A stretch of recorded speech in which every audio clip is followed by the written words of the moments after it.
Hello and welcome to this episode of The Dig. My name is Jamie and today we're going to discuss how you should warm up for practices and more importantly how you need to be warming up for your games. So stick with us, and for just a second why don't I tell you a little bit about our sponsor. This episode is sponsored by My Little Athlete, the volleyball store, where you can find unique volleyball apparel, and it's the ultimate source for volleyball team gifts. So if you need a gift this season, go to mylittleathlete.biz. All right, so let's get into it. How are you to warm up before practices, and how are you to warm up before games? So first thing we'll talk about are the practices, what you should be doing to prepare. The first thing you need to do is know your coach's expectations. So some coaches say you need to be there 15 minutes early and completely warmed up before practice starts, and that's all on you. And then some coaches say, okay, well, I'm going to incorporate warm-ups into my practice, so just make sure you're ready to go at practice time, like shoes on and stuff, and then the coach takes over the warm-up before you guys really get going. So you should just kind of understand what your coach's expectations are and go from there for practice. If it's up to you to do the warming up, there's a few things that you should definitely do. Start slow, but start active. So whether that's running some or doing a little bit of jumping and stuff, and then doing some ballistic stretching. Ballistic stretching is when you are like moving your arms and stuff. Think of like Michael Phelps before he gets in the pool, where he like hugs himself and pats his own back. That's a ballistic stretch. So any kind of ballistic stretching you can do as you start to warm up, doing a few lunges, and side lunges or straight lunges, and then arm circles where you stick your arms straight out so you're making your body into a T, and then doing small circles forward and backwards. Those are all really good stretches and are going to get you good and warm before you start playing. Other things you can do to warm up are to just get a ball and start passing to yourself and setting to yourself and doing little things like that, so that when you get into practice, your body is already warm enough to do what is going to be expected of you in practice. So the best thing you can do to warm up is to just take it really slow, moving into what you're expected to do in your warm up. So for instance, a runner would spend some time running before they go run a sprint, because you need to make sure that the muscles you're going to use are going to be nice and warm. So keep all of that in mind. Make sure that you know your coach's expectations for warm-ups, and practice warm-ups aren't too terribly complicated. Just know what's expected and do it. Now, game day is a little different because there's some competition ahead of you, and a lot of people get really nervous on game days. A lot of times people get jittery or a lot of energy, and there's just a lot more emotions going on game day. So your pregame rituals are super important, and you should take them seriously. The first thing I would advise is that you spend a good deal of time trying to figure out exactly what you need. Not what your team needs and not what the people around you do for warm-up, but what do you need? When do you play your best? For instance, some people play their best without much of a pregame ritual. They really do better to not think about it at all, and then just go out, do the normal team warm-up and play. And then some people really play their best after they've spent a lot of time thinking about it and preparing and all that good stuff. So try and figure out where you are on the spectrum, and don't fall into, I have to do this or that just because somebody else is. Let's start with maybe the day before the game. Make sure that you're drinking a lot of fluids and eating healthy food. I know that seems kind of obvious, and most people are going to completely ignore that advice, but the day before is when you really need to start hydrating, because it's really pointless to down a gallon of water the hour before you play and think that that's going to hydrate you, because it will hydrate you, but it's also going to make you have to pee. So you should definitely start hydrating. You should be hydrated all season long, but the day before is where, you really should be cutting out anything else that you might drink, sodas and juices and things like that, and just go with water. And then that night, make sure you get a good rest. Sleep is hugely important, and there's been all sorts of studies on sleep and what it does for you, and it's just super important that you're getting a good night's sleep. Not even the night before, really, like like you always need to be getting a good night's sleep. But definitely the night before is important. So get a good night's sleep. Then game day rolls around. Make sure that you plan to be there or plan to leave your house like 15 minutes earlier than you would think you'd need to be leaving. So say you have to be the game by 5 o'clock and you live 15 minutes away. Well, don't wait until 4:45 to leave. Really leave at like 4:30. Give yourself plenty of time, because there's all sorts of things that can happen. And if it throws you and like gets you all stressed out and everything, then you're really not going to play well. So give yourself an extra 15 minutes. It's not that much time, and yet it can really save you. So if you go outside and your car doesn't start, with a 15-minute window there, you can easily call someone and have them give you a ride. Most people live definitely within 30 minutes of their school, and there are exceptions to that, but a lot of people will live like within 30 minutes of the school.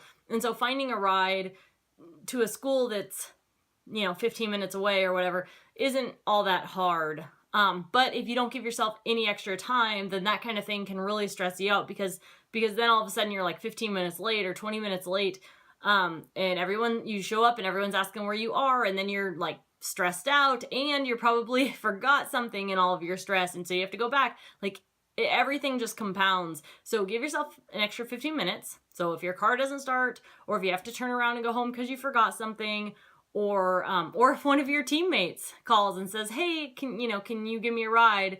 You have enough time to take care of all of that. So once you get to the game, kind of depends on if it's a home game or an away game or whatever. If it's an away game, I would take a look around, check out the facilities, see if there's anything weird, take a look at the ceiling, around the court. Are there things that are going to be obstructions? Just kind of get a feel for things. And then, maybe you check out the net. A lot of nets have different gives. So sometimes you'll play where the net is really tight and the ball comes out of it nicely. And then sometimes you play with nets that are looser, and so the ball doesn't really come out of the net very well, very easy to play it. So definitely check the net.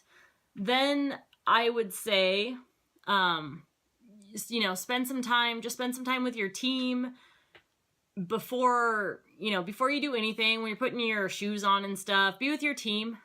It's important to start being comfortable around them early on. So spend time with your team while you're putting your stuff on, do your hair, do all that stuff that teams do before they play.